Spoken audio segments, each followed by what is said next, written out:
Chittoor update news కి స్వాగతం. Municipal పారిశుద్ధ్య కార్మికుల సమస్యల పరిష్కారంలో అధికారుల నిర్లక్ష్య వైఖరి తగదు. ఆంధ్రప్రదేశ్ మున్సిపల్ వర్కర్స్ యూనియన్ రాష్ట్ర ఉపాధ్యక్షులు జోరేపల్లి రామచంద్రయ్య విమర్శ. 17న మున్సిపల్ కార్యాలయం ముందు నిరసన. Chittoor municipal corporation outsourcing workers union committee సమావేశం ఎం వాసు అధ్యక్షతన జరిగింది. సమావేశానికి ముఖ్య అతిథిగా విచ్చేసిన ఆంధ్రప్రదేశ్ మున్సిపల్ వర్కర్స్ యూనియన్ రాష్ట్ర ఉపాధ్యక్షులు జోరేపల్లి రామచంద్రయ్య, ఏఐటియుసి గౌరవ అధ్యక్షుడు ఎస్ నాగరాజు మాట్లాడుతూ, చిత్తూరు మున్సిపల్ కార్పొరేషన్ పారిశుద్ధ్య విభాగంలో పనిచేస్తున్న పారిశుద్ధ్య కార్మికుల సమస్యలను పరిష్కరించడంలో అధికారుల నిర్లక్ష్యం తగదన్నారు. కార్మికుల సమస్యల పరిష్కారం కోసం నగరపాలక సంస్థ కమిషనర్, ఆరోగ్య శాఖ అధికారి, సిబ్బందితో జాయింట్ మీటింగ్ ఏర్పాటు చేసి సమస్యలను పరిష్కరిస్తామని హామీ ఇచ్చి కూడా ఈ తేదీ వరకు కూడా సమస్యలను పరిష్కరించకపోవడం శోచనీయమన్నారు. గతంలో ఉన్న కమిషనర్, హెల్త్ ఆఫీసర్ గారికి, ప్రస్తుతం ఉన్న కమిషనర్, హెల్త్ ఆఫీసర్ గారి దృష్టికి కార్మికుల సమస్యలను తీసుకెళ్లినా సమస్యలను పరిష్కరించడంలో నిర్లక్ష్యంగా వ్యవహరిస్తున్నారని ఆవేదన వ్యక్తం చేశారు. ప్రతి సంవత్సరం పారిశుద్ధ్య కార్మికులకు ఇవ్వాల్సిన యూనిఫామ్, చెప్పులు, సోపు, నూనె, ఆఫ్రాన్ ఎందుకు ఇవ్వడం లేదని అధికారులను సూటిగా ప్రశ్నించారు. కార్మికుల సమస్యల పరిష్కారంలో అధికారుల జాప్యం చూపిస్తున్నందుకు ఏప్రిల్ 17వ తేదీన చిత్తూరు నగర పాలక సంస్థ కార్యాలయం ముందు నిరసన చేపట్టనున్నట్లు నాయకులు తెలిపారు. 17న జరిగే నిరసన కార్యక్రమానికి పారిశుద్ధ్య కార్మికులందరూ పాల్గొనాలని పిలుపునిచ్చారు. ఈ సమావేశంలో ఏఐటియుసి గౌరవ సలహాదారు కె మణి, నగర కార్యదర్శి Dasari Chandra, working president K Ramadevi, auto drivers union జిల్లా కార్యదర్శి ఎం విజయ్ కుమార్తో పాటు Chittoor municipal corporation outsourcing workers union నాయకులు వాసు, జయశంకర్, వినాయక, వినోద్, ఈశ్వర్, మునిరత్నం, గోవిందస్వామి, రమణి, బుల్లెమ్మ, అములు, వినాయకమ్మ తదితరులు పాల్గొన్నారు.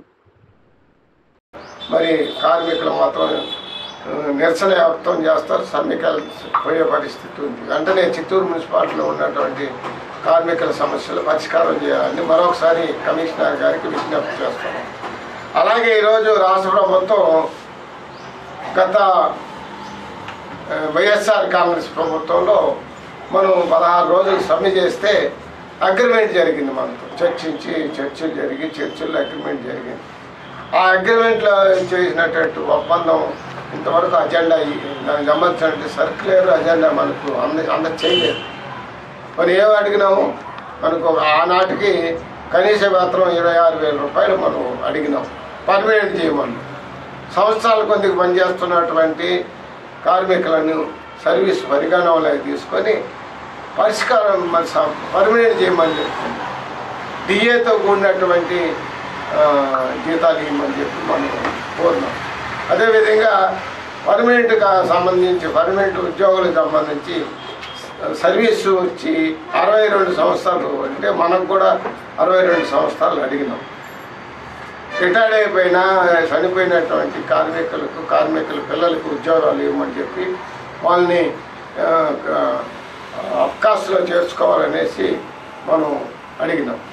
అదేవిధంగా పర్మనెంట్ కార్మికులకు సంబంధించిన సమస్యలు కూడా అక్కడ చర్చించి ఆ చర్చి ఒక సర్క్యులర్ రూపంలో తయారైంది. అది మనకు అందజేయదు. ఇప్పుడు తెలుగుదేశం ప్రభుత్వం, ఉమ్మడి ప్రభుత్వం వచ్చింది. ఈ ఉమ్మడి ప్రభుత్వం ఏం చేస్తుందంటే ఇప్పుడు మాటలేమో బ్రహ్మాండంగా చెప్తా ఉంది. చంద్రబాబు నాయుడు, లోకేష్ బాబు బ్రహ్మాండంగా చెప్తున్నాడు. మొన్న స్వచ్ఛ సర్వేక్షణ దీంట్లో కూడా ఫోటోలు తీసుకున్నారు. అందరి దగ్గర ఫోటోలు పట్టుకుని చంద్రబాబు నాయుడు కూడు మిమ్మల్ని ఆదుకుంటాం, మీ సమస్యలు పరిష్కారం చేస్తాం, మీ జీతాలు పెంచుతామని చెప్పి బ్రహ్మాండంగా మాట్లాడడం జరిగింది. కానీ మొన్న జిఓఎంఎస్ నెంబర్ 15ని విడుదల చేశారు. ఏమని? ఇంకా మీదట రిటైర్డ్ అయినా చనిపోయినా మీ ఇంట్లో ఉద్యోగాలు ఏమో, పర్మనెంట్ సంబంధించినటువంటి ఉద్యోగస్తులకి 60 ఏళ్ళు, 62 సంవత్సరాలు, మీకు మాత్రం 60, అంటే అవుట్సోర్సింగ్ వాళ్ళకి మాత్రం 60, కాంట్రాక్ట్ అవుట్సోర్సింగ్ కార్మికులకు మాత్రం 60, పర్మనెంట్ వాళ్ళకి 62. ఇది ఎక్కడ న్యాయము? కార్మికులను మోసం చేసినట్టే కదా. పర్మనెంట్గా అంత అసలే లేదు. కాబట్టి ఈ రాష్ట్ర ప్రభుత్వం ఆ రకంగా పారిశుద్ధ్య కార్మికుల పట్ల ఉన్నది. రాబోయే రోజుల్లో తీవ్రమైన ఆందోళన వస్తాయి. ఆ ఆందోళనకి మనందరం కూడా సంసిద్ధంగా ఉండాలి. 62 ఏళ్ళు మనకు కూడా వయోపరిమితం పెట్టాలి.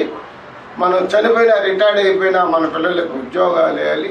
మన సర్వీస్ని దృష్టిలో పెట్టుకొని మనందరూ పర్మనెంట్ చేయాలి.